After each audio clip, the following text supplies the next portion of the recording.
The key theme of the NDS is the need to sustain and strengthen U.S. deterrence with the People's Republic of China as our pacing challenge. Matinding plano ng US, labis na ikinababahala ng China, kung saan inaprubahan ni Joe Biden ang paglikha ng isang US nuclear strategy upang maganda para sa mga posibleng coordinated nuclear confrontations laban sa Russia, China at North Korea.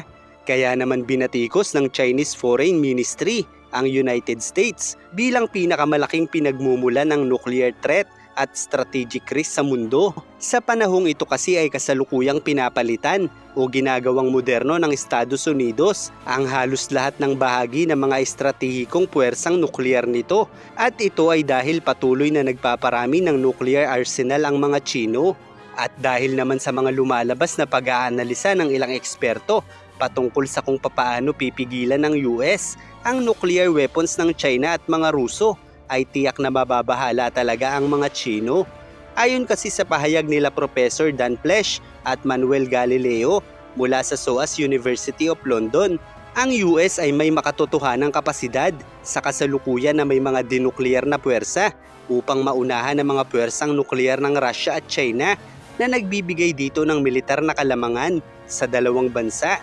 Sa madaling salita ay malinaw sa kanilang kaalaman na may kakayahan ng US sa panahong ito na wasakin ang lahat ng nuclear weapons ng China at mga Ruso, at base nga sa inaprubahang nuclear strategy ni Joe Biden ay gagamitin nila ito upang maghanda sa posibleng koordinadong pag-atake sa mga nuclear sites ng kalaban. Sa madaling salita ay may plano ang US na sabay-sabay wasakin ang lahat ng kinaroroonan ng mga nuclear weapons ng Russia at ng China. At ayon pa sa mga propesor, ay mayroong tinatayang 150 Russian remote nuclear launch site at 70 naman sa China.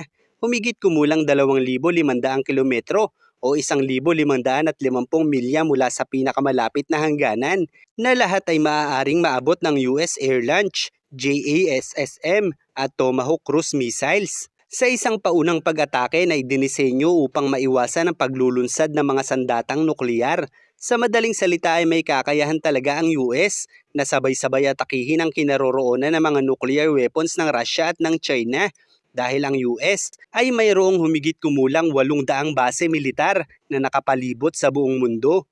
Kung kaya't saan mang bahagi ng Russia at China ay makapaglulunsad ng sabay-sabay na pag-atake ang US laban sa kanila gamit lamang ang mga dinuklear na sandata. Sa madaling salita ay maaaring wasakin ng US ang mga nuclear site ng China at Russia nang hindi gumagamit ng nuclear weapons. Kaya't ang pahayag ng dalawang propesor ay hindi maitatangging makatotohanan, kung kaya't nababahala ang China at pinararatangan na ang US ang pinakamalaking pinagmumulan ng nuclear na sandata na banta ngayon sa buong mundo.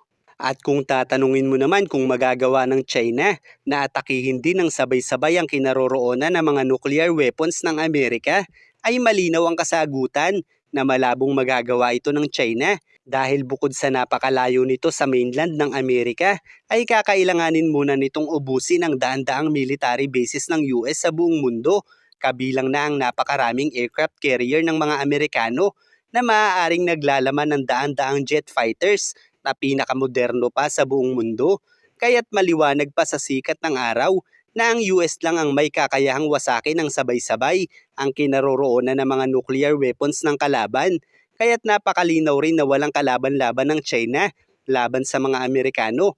Kaya't mariing kinukundina ng China ang pag-aapruba ni Joe Biden sa makabagong nuclear strategy nito, lalo pa at patuloy na sinisiyasat ng CIA ang kinaroroonan ng lahat ng mga nuclear weapons sa buong mundo. Ang CIA o Central Intelligence Agency ay responsable sa pagsasagawa ng intelligence operations, kabilang ang pagtukoy ng mga banta sa seguridad tulad ng mga nuclear programs ng ibang mga bansa. Ang ahensyang ito ay gumagawa ng mga lihim na operasyon at nagsusuri ng mga intelligence reports upang suportahan ang pambansang seguridad ng US. Kasama rin ito ang National Nuclear Security Administration o NNSA na may pangunahing responsibilidad para sa paghahanap at pagmonitor ng mga nuclear sites ng ibang mga bansa upang mapanatili ang seguridad sa mga bantang dulot nito. Kasama rin dito ang Department of State at Department of Defense na may mga tungkulin sa diplomatiko at militar na aspeto ng nuclear security at arms control. Kaya't sa madaling salita, kung magkakaroon man ng labanan sa pagitan ng US at China, ay napakalaki ng posibilidad na gulpi-digulat ang abuti nila. Bukod kasi sa napakaraming base militar ng US sa mundo at napakaraming allies nito, ay nangunguna rin sa buong mundo ang mga ahensyang pansiguridad nito.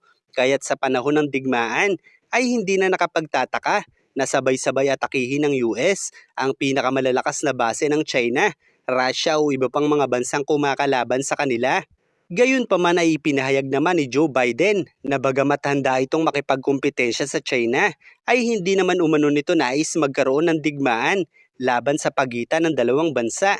Gayunpaman bilang isang pangulo ng bansa, ay natural na ganito ang maging pahayag ni Joe Biden upang ipaabot sa buong mundo na hindi ito magsisimula ng digmaan laban sa mga Chino.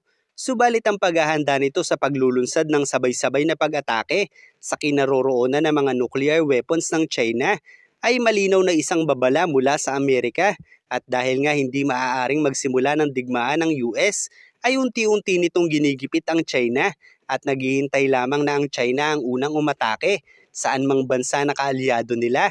Kaya naman kung aatake ang China sa Pilipinas, ay tiyak na malinaw na sa kanila kung ano ang posibleng sapitin ng China sa kamay ng Amerika. Kaya't walang magagawa ang China sa Pilipinas kung kasama natin ang Amerika.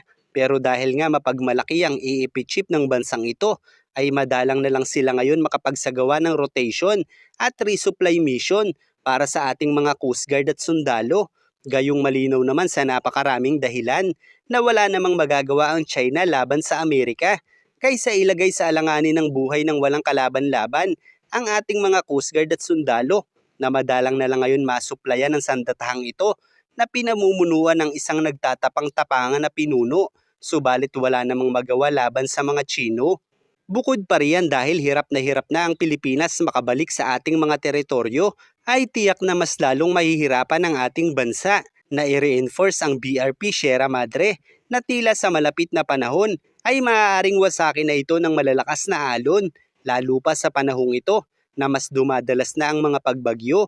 Kaya't sa sandaling gumuho ang barkong ito at tuluyan ng hindi makapaglayag ang Pilipinas sa ating sariling teritoryo, ay tiyak na uukit ang pangalan ng general na ito sa kasaysayan ng Pilipinas bilang pinakaduwag na pinuno ng sandatahan sa buong mundo. Kaya't mas makabubuti sana kung siya ay magre-retiro kaysa tuluyang bigyan ng kahihiyan ng Pilipinas, kabilang na ang administrasyong ito, dahil sa palpak na diskarte nito para sa pagtatanggol at pagpapalakas ng ating karapatan sa ating teritoryo.